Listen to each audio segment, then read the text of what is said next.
राजस्थान में सुपड़ा साफ होगा। अशोक गहलोत जी ने तो सचिन पायलट जी को भी निकम्मा, नाकारा, आवारा, क्या क्या नहीं कहा। अब अशोक गहलोत जी का दौर चला गया। अब अशोक गहलोत जी को ये सब छल फरेब, षड्यंत्र की राजनीति छोड़ करके कहीं हिमालय में जाकर के साधना करनी चाहिए। कि भारत में एक न्यायपालिका है और स्वतंत्र न्यायपालिका है। हमें सबको न्यायपालिका का सम्मान करना चाहिए। और मुझे लगता है कि जो न्यायपालिका फैसला देगी वो सब इस देश के हित में होगा। जहां तक केजरीवाल जी का विषय, केजरीवाल जी बहुत समझदार नेता हैं और न्यायपालिका पर उनका पूरा विश्वास है।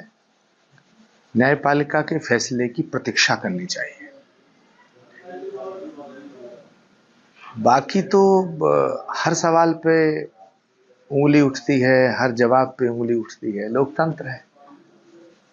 अब कांग्रेस के कुछ नेता कह रहे हैं साहब ईवीएम का खेल है। तो अगर ईवीएम खराब है तो पहले कर्नाटक में, तेलंगाना में, हिमाचल प्रदेश में जो सरकार बनी है इन्हें इस्तीफा दे देना चाहिए। 2009 में जब कांग्रेस पार्टी को बहुमत मिला, यूपीए को बहुमत मिला, तब ईवीएम ठीक थी। जब तेलंगाना में सरकार बनती है तो ईवीएम ठीक हो जाती है, हिमाचल में सरकार बनती है ईवीएम ठीक हो जाती है, कर्नाटक में सरकार बनती है ईवीएम ठीक हो जाती है, और जहां भारतीय जनता पार्टी जीत जाती है वो ईवीएम खराब हो जाती है। तो ये दोहरे मापदंड और ये दोगलापन नहीं चलेगा।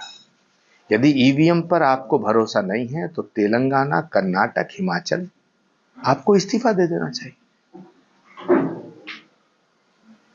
कांग्रेस और विपक्ष के नेताओं का ये भी कहना है कि अगर पेपर से अगर चुनाव होगा तो हालत खराब हो जाएगी विपक्ष की। 2012 में जब समाजवादी पार्टी की सरकार बनी तो ईवीएम ठीक थी।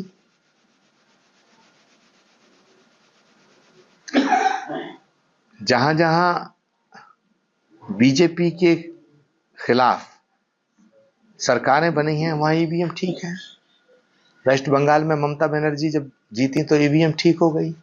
मुझे लगता है ये इन लोगों का देश के लोकतंत्र पर भी भरोसा नहीं है, देश की न्यायपालिका पे भरोसा नहीं है, देश के संविधान पे भरोसा नहीं है, देश के प्रधानमंत्री पे भरोसा नहीं है, देश की संस्थाओं पे भरोसा नहीं है, और अब मुझे ऐसा लग रहा है इन्हें अपने आप पर भी भरोसा नहीं है।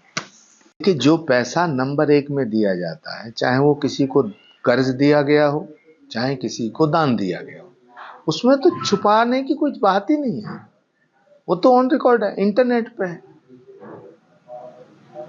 अदालत मांग रही है, बैंक ने उसकी पूरी लिस्ट दे दी है और भी दे देंगे।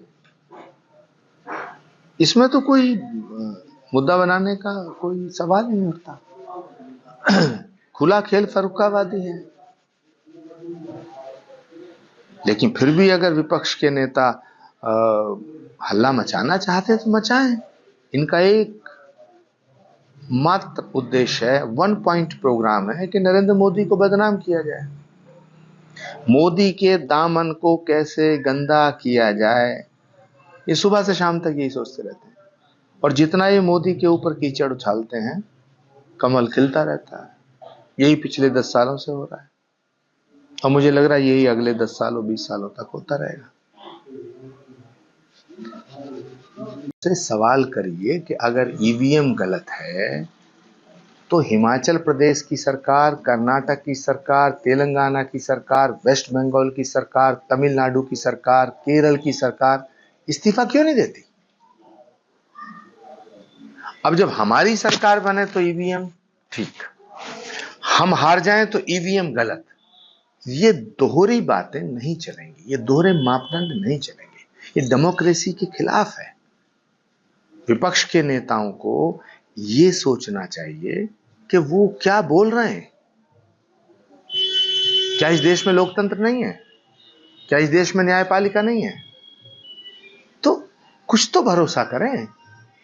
विपक्ष के सारे नेता, ये बड़ा लोकतंत्र का दुर्भाग्य है कि सारे के सारे नेता राहुल गांधी जी की तरह बात करने लगे।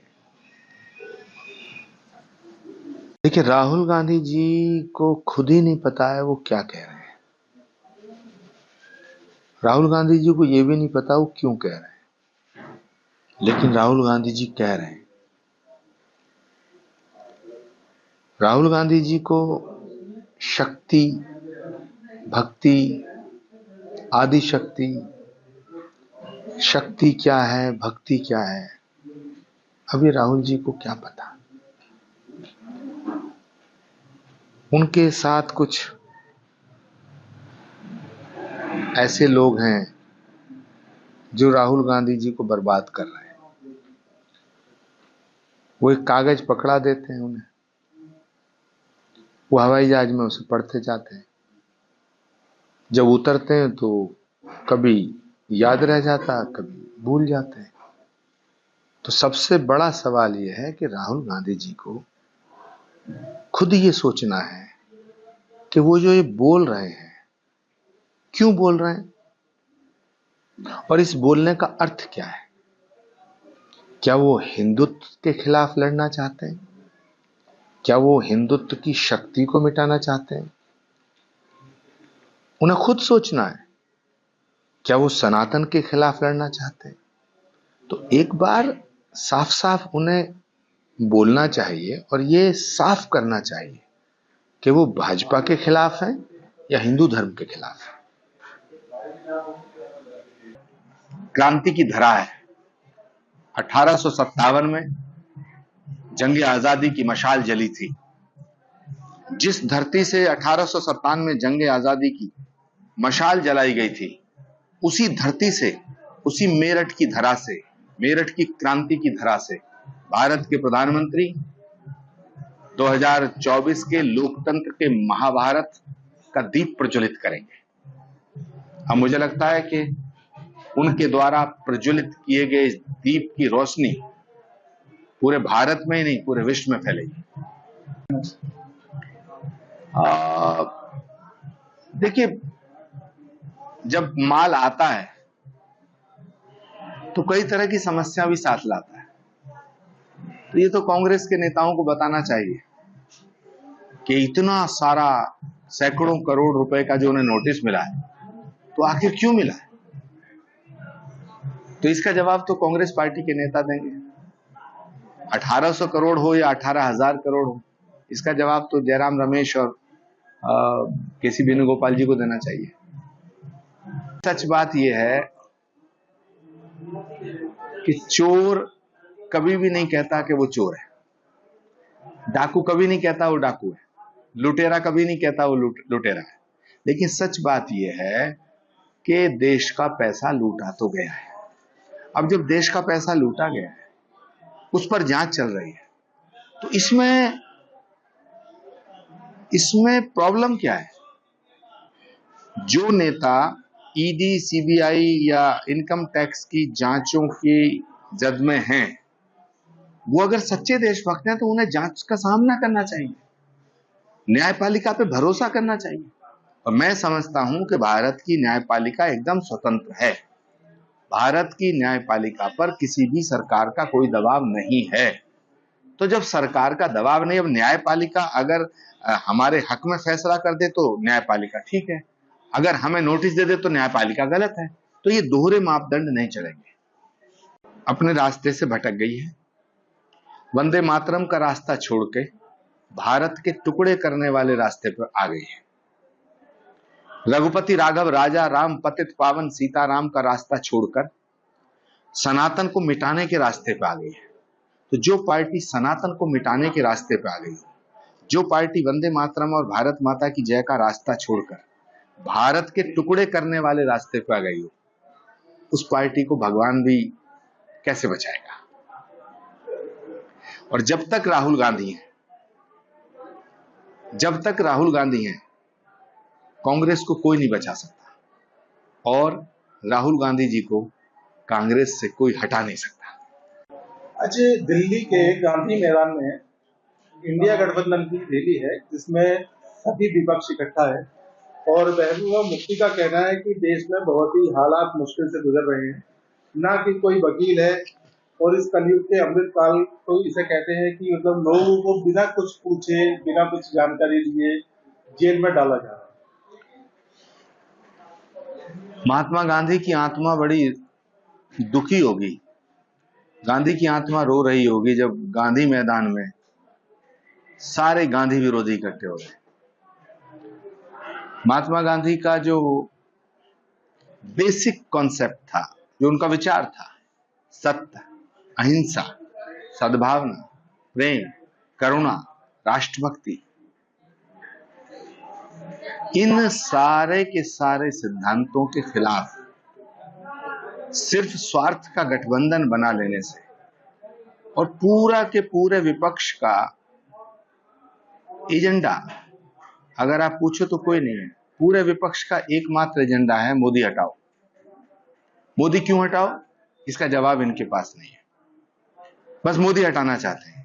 मोदी इसलिए हटाना चाहते हैं कि नरेंद्र मोदी एक सच्चे देशभक्त हैं, मां भारती के सच्चे सपूत हैं और नरेंद्र मोदी के भीतर भगवान कृष्ण का ज्ञान योग, भक्ति योग और कर्म योग तीनों परिलक्षित होते हैं। तो एक ऐसा नेता, देश का एक ऐसा प्रधानमंत्री जो रात दिन अपने को खपा रहा है इस देश को विश्व गुरु बनाने के लिए, भारत की खोई हुई अस्मिता को लौटाने के लिए, बस नरेंद्र मोदी हटाओ। नरेंद्र मोदी हटाने के और नरेंद्र मोदी को गाली देने से नरेंद्र मोदी नहीं हटने वाले। मुझे लगता है भारत की जनता ने तीसरी बार नरेंद्र मोदी को प्रधानमंत्री बनाने का मन बना लिया है।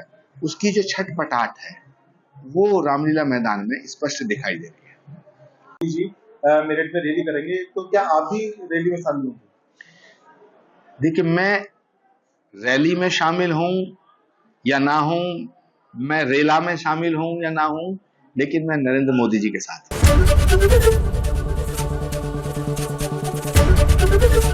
एबीपी गंगा, खबर आपकी, जुबान आपकी।